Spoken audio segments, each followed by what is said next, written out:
నమస్కారం. ఓం గం గణపతయే నమః. స్వర్ణలక్ష్మీ నమస్తే అస్తు. పరబ్రహ్మ స్వరూపిణి రాజ్యం దేహి ధనం దేహి సర్వకామాంచ దేహి మే.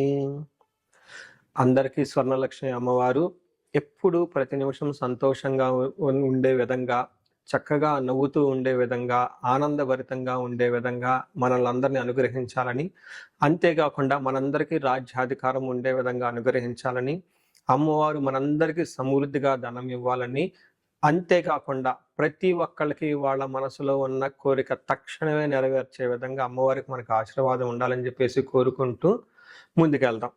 ఈరోజు మనం చెప్పుకోబోయే విషయం ఏంటంటే, కుజుడు వచ్చేటప్పటికి మిథున రాశిలో ప్రవేశిస్తున్నాడు. ఆగస్టు 2వ తారీఖు నుంచి సెప్టెంబర్ 18th వరకు వాళ్ళు ఆ మిథున రాశిలోనే ఉండటం జరుగుతూ ఉంటుంది.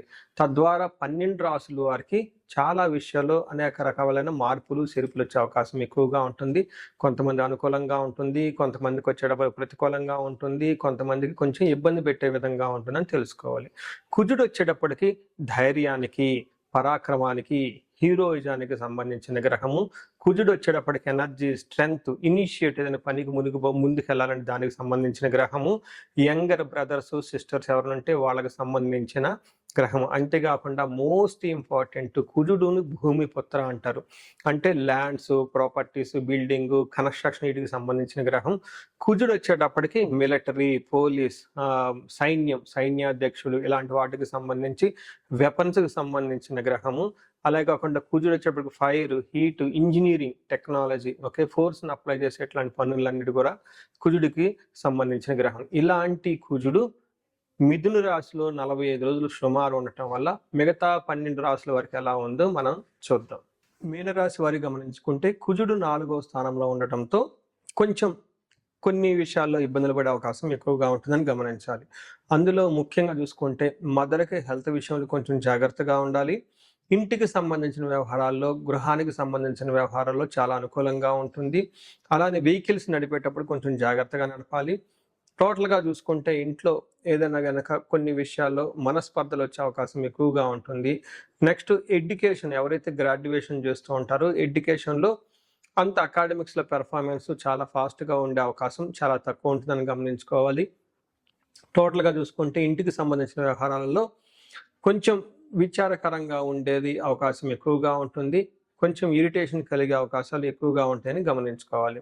మనకి మహర్షులు సంస్కృతంలో ఏమేమి చెప్తారంటే, ఎప్పుడైతే కుజుడు 4వ స్థానంలో ఉన్నారో వీళ్ళకి భాగ్యహాని, భయం, క్రోరం, బంధువైర ధనక్షయం, రోగ పీడాది సంతాపం, పంచమస్తే ధారాసుతే కుజే అని మనకు చెప్తూ ఉంటారు. ఇందులో ఏం చెప్తారంటే, భాగ్యహాని అంటే మీకు లక్, అప్పటిదాకా మీరు ఏదైనా పని అవుతుంటే బాగుంటుంది, ప్రమోషన్స్ వస్తే బాగుంటుంది, లేదంటే ఇంకో ఏదైనా మంచి ఉన్నతమైన స్థితికి వెళ్దామని కనుక ప్లానింగ్తో ఉంటే ఆ ప్లానింగ్ అనుకోకుండా మీకు చేజారిపోయే అవకాశం ఎక్కువగా ఉంటుంది లాస్ట్ మూమెంట్లో. అంతేకాకుండా భయం, క్రూరం, కొంచెం భయపడే అవకాశం ఎక్కువగా ఉంటుంది. క్రూరం కొంచెము ఏమంటారు, చాలా ర్యాష్గా మాట్లాడేది, కటుగా ఉండే పనులు స్వభావంతో కలిగి ఉంటారు. బంధువైరం, బంధువులతో గొడవలు పడుతూ ఉంటారు. దీంతో పాటుగా ధనాన్ని కూడా కోల్పోయే అవకాశం ఎక్కువగా ఉంటుంది. రోగ పీడాది సంతాపం, మీకు హెల్త్ కాంప్లికేషన్ సరిగా ఉండకుండా తద్వారా ఇబ్బందులు పడే అవకాశం ఎక్కువగా ఉంటుంది.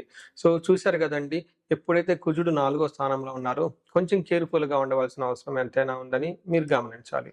ఇందులో చూసుకుంటే ధనం ఒకటి ఖచ్చితంగా మీరు అవుట్ ఆఫ్ కంట్రోల్ ఉంటుంది. మానసిక ఒత్తిడి కూడా చాలా ఎక్కువగా ఉంటుంది. అయితే ఇంకొక విషయంలో కుజుడు వీళ్ళకి మంచి కూడా చేస్తూ ఉంటారు. ధన ప్రవాహం వచ్చే అవకాశం కూడా ఎక్కువగా ఉంటుంది. సోషల్ నెట్వర్క్ పెరుగుతుంటుంది, కీర్తి ప్రతిష్టలు పెరుగుతూ ఉంటుంది, పరువు ప్రతిష్టలు లాంటివి ఇంప్రూవ్ అవుతూ ఉంటాయని గమనించుకోవాలి.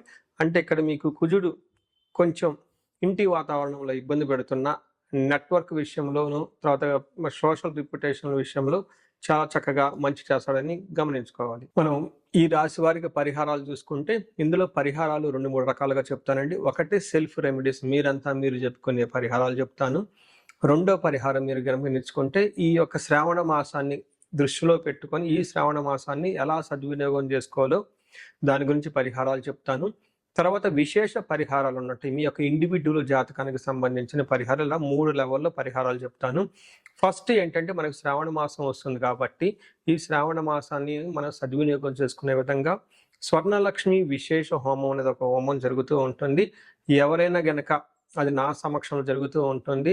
ఎవరికైతే 16 మంది లక్ష్మీలు కావాలి, సిద్ధలక్ష్మి, మోష్టలక్ష్మి, ఇష్టలక్ష్మి, గజలక్ష్మి ఇలా అనేక మంది లక్ష్మీల యొక్క కటాక్షం మీకు కావాలనుకుంటే స్వర్ణలక్ష్మి విశేష హోమం జరుగుతూ ఉంటుంది.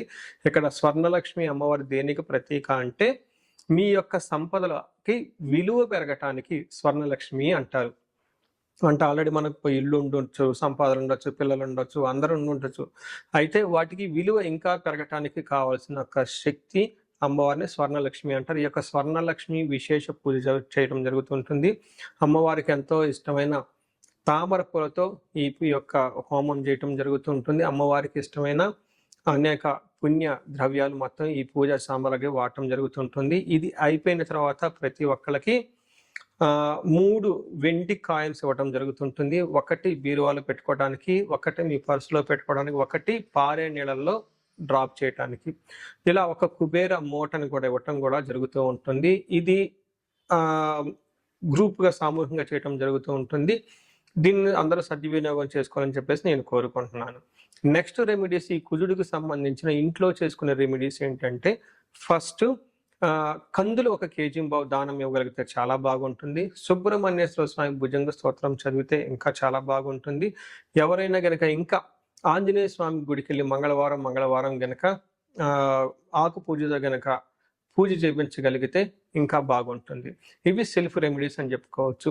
విశేష రెమెడీస్ అన్ని కొన్ని ఉంటాయి. ఇవేంటంటే మీ యొక్క ఇండివిడ్యువల్గా జాతకంలో ఏదైనా గనక దోషాలున్నా, గ్రహశాంతులున్నా అవి ఒకసారి జాతక చక్రం చూపించుకుంటే బాగుంటుంది. ముఖ్యంగా ఎవరి వయసు అయితే 40 సంవత్సరాలు +or-5 ఇయర్స్ అంటే 35 to 45, 50 ఈ రేంజ్లో ఉండి సక్సెస్ఫుల్గా 10 ఇయర్స్ ట్రాక్ రికార్డ్, ఎడ్యుకేషన్ ఉండి, ప్రొఫెషనల్ ట్రాక్ రికార్డ్ ఉండి, అంతా బాగుండి ఎక్కడో కనుక లైఫ్లో మీకు ఆగిపోయారన్న ఒక ఫీలింగ్ వచ్చేసి ఉంటే దానికి కారణం మీకున్న శాపాలు యాక్టివేట్ అయ్యి ఉంటాయని గమనించుకోండి. దానికి కారణం మీ యొక్క జాతక చక్రంలో ఉన్న గ్రహాల యొక్క చెడు యొక్క దోషాలు మీ మీద ఉందని గమనించుకోవాలి. ఇలా మీకు అనిపిస్తే ఒక్కసారి ఇండివిడ్యువల్గా మీ యొక్క జాతక చక్రం చూపించుకొని తగు పరిహారాలు చేసుకోవాలని చెప్పేసి కోరుకుంటున్నాను.